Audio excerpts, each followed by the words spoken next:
Hi hello friends, வணக்கம் and welcome to தேன் மிட்டாய் YouTube channel. சாதாரண மனிதர்கள் இயல்வதை மட்டும் நம்புவார்கள். அசாதாரணமானவர்கள் எது இயலாது முடியாதது என்பதை உணர்ந்து அதை நோக்கமாக்கி அதையும் முடியும் என்ற அளவில் பார்ப்பார். ஒரு ஊர்ல 2 திக் ஃப்ரெண்ட்ஸ் இருக்காங்க. 2 பேருமே திறமைசாலிகள். இருந்தாலும் ஒருத்தர் சாதாரண வாழ்க்கை போதும் அப்படிங்கிற மனப்பான்மை உள்ளவங்க. இன்னொரு பெண்ணும் சாதாரண வாழ்க்கையே வெறுக்கிறாங்க. அவங்களோட காலேஜ் லைஃப் 2 பேருக்குமே எந்த கட்டுப்பாடும் இல்லாம ஒரு பறவை போல ரொம்பவே சுதந்திரமா போயிட்டு இருக்கு. தங்களுடைய திறமையை நிரூபிக்கிறதுக்கு 2 பேரும் வேறு வேறு இடங்களுக்கு பறந்து போறாங்க. 2 பேரும் அதிகமா பேசிக்கிறது கிடையாது. இருந்தாலும் வருஷத்துக்கு ஒரு தடவையாவது பேசிக்கணும் அப்படிங்கிறது அவங்களோட வழக்கம். இப்படியே 4 வருடங்கள் கழிந்து போயிடுச்சு. சாதாரண வாழ்க்கையை விரும்பிய பெண் இப்போ வெளிநாடு ஒன்றில் தனது குழந்தை மற்றும் கணவரோடு வசிச்சுட்டு வராங்க. குழந்தைய பார்த்துட்டு ஆன்லைன் மூலமா தனது திறமையை வளர்த்து வருமானத்தை ஈட்டிட்டு வராங்க. இது இன்றைய இளம் பெண்கள் சாதாரணமாக செய்யும் ஒரு பணியே. சாதாரண வாழ்க்கை விரும்பாத அவளின் தோழி இப்போ என்ன செய்யறாங்க தெரியுமா? அவளின் வம்சத்தில் யாரும் இறங்காத ஒரு துறையில் இறங்கி ஊரே புகழும் அளவுக்கு சாதித்திருக்காங்க. அதுதான் திரைப்படத்துறை.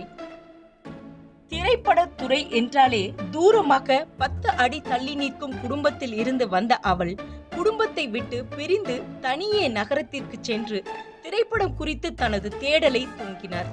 அந்த தேடலில் முழுமூச்சாக ஈடுபட்டு, உன்னால் முடியாது, திரும்ப வந்துவிடு என்று குடும்பத்தினர் எவ்வளவோ கெஞ்சியும் திரும்ப வராமல் முடியாததை முடித்து காட்டும் திறமை எனக்குள் இருக்கிறது என்று சொல்லி இயக்குனராகும் பயிற்சியை பெற்று தற்போது ஒரு வெற்றி படத்தை இயக்கி காட்டியுள்ளார். இப்போது ஊரெல்லாம் அந்த பெண்ணின் பேச்சுத்தான். அவரின் வெற்றி குறித்து அவளது தோழி, என் தோழி முடியாததை முடித்து காட்டும் அசாதாரணமானவள் என்பதாலேயே இந்த வெற்றி ஈட்டியுள்ளார். இதற்கு அவர் தந்த விலை மிக அதிகம். இந்த விலையை தர தயாராக இருக்கும் சாதாரணமானவர்கள் யாராக இருந்தாலும் அசாதாரணமான செயல்களில் ஈடுபட்டு வெற்றியை பெறலாம் எனது தோழி போல என இணையத்தில் மகிழ்வுடன் பகிர்ந்துள்ளார்.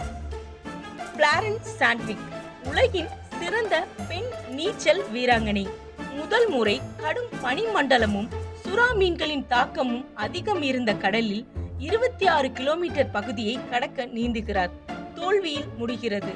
சிறந்த நீச்சல் வீராங்கனை என்று சொன்ன உங்களால் முடியவில்லை எனும் விமர்சனத்தை கேட்டார். முடிவு செய்தார். கடும் பயிற்சி எடுத்து 2 மாதத்தில் அதே கேட்டலினா கோஸ்டில் நீச்சல் அடித்து சாதனை புரிந்தார். இவரை போன்ற அசாதாரணமானவர்கள் மட்டுமே முடியாது என்ற இலக்கை நோக்கி பயணித்து முடியும் என்று சாதித்து காட்டுகிறார்கள்.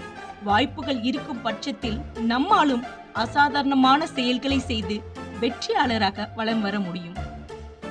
என்ன நண்பர்களே, இந்த கதை நிச்சயமா உங்களுக்கு பிடிச்சிருக்குன்னு நான் நம்புறேன். இந்த கதை உங்களுக்கு பிடிச்சிருந்தா லைக் பண்ணுங்க, ஷேர் பண்ணுங்க, சப்ஸ்கிரைப் பண்ணுங்க. இதே மாதிரி இன்னொரு நல்ல கதையோடு நான் உங்களை மறுபடியும் சந்திக்கிறேன். நன்றி, வணக்கம்.